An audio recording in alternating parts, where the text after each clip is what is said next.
première division, sincèrement, on est sur un recentrage des défenses. Mon expérience fait que j'en ai vu un panel, la 6-0, la 5-1 ou la 1-5, je ne sais pas comment on appelle ça, la 3-2-1, voire la 3-3. Mais aujourd'hui, on retrouve plutôt les défenses de type 0-6 et défense type 1-5. Je parlerai un petit peu des autres défenses un petit peu après, on va aller avoir visionné les vidéos sur ça. Défense en bloc qui permet, par rapport à la relation défenseur-gardien, d'annihiler souvent les tirs de l'aile, les tirs à 6 mètres, et qui justement provoque des tirs plutôt lointains, des tirs derrière. Donc bonne relation gardien de but contre. Alors, je ne sais pas si on appelle ça comme ça. Chez nous, on appelle ce joueur-là le numéro 1, le numéro 2, le 3, le 4, le 5, le 6. Voilà. Donc c'est mon langage. Peut-être que dans d'autres clubs, c'est d'autres langages, mais c'est le langage qu'on a mis en tout cas Camille, l'entraîneur, et ses joueurs. Sur une 06, chez nous, les numéros 1 et le numéro 6 qui sont à l'aile sont extrêmement précieux pour justement que les ailiers ne prennent pas de tir et renvoient souvent la balle au centre. Donc sur ce genre de défense, chez nous, on s'attend beaucoup à des courses derrière, des croisés derrière, des demi-centres par exemple qui isolent un numéro 5 ou un numéro 2.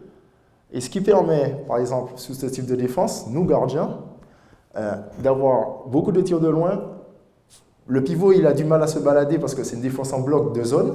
Pour nous, j'estime qu'il faut que le gardien soit prêt justement sur ce genre de défense à se faire canarder, quoi, sous la base derrière. Mais ce que je disais tout à l'heure, pour annihiler par exemple un mec qui a ce qu'on appelle la main chaude, l'arrière qu'ils ont là, le nouveau espagnol, qui prend énormément de tirs par match. Donc, sur ce match-là, on avait essayé de mettre en place une sorte de vigilance sur ce joueur-là, avec mes deux centraux. C'est une défense assez rugueuse. Après, il y a plusieurs types de 0-6. Donc, on a tous connu la 0-6 à plat, type allemande. Voilà, on joue juste le contre, on ne va pas toucher les joueurs. Voilà. Je pense qu'en France, on a une qualité. Et les joueurs étrangers qui arrivent dans notre championnat, souvent, mettent un peu de temps à se mettre dedans. Parce qu'on est, je pense, dans notre championnat, on a une grosse particularité sur la défense agressive.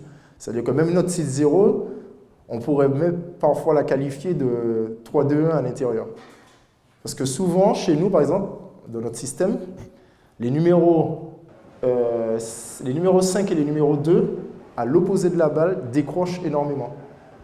Tout cela, par exemple, si je prends Olson qui joue là, il va décrocher pour ne pas avoir de tir à l'extérieur et emmener l'arrière, comme ça, vers l'intérieur. Ce qui me permet, moi, comme j'ai mis en place une relation fine avec mes deux centraux, eux de jouer le coin long, par exemple, et moi de jouer le coin court.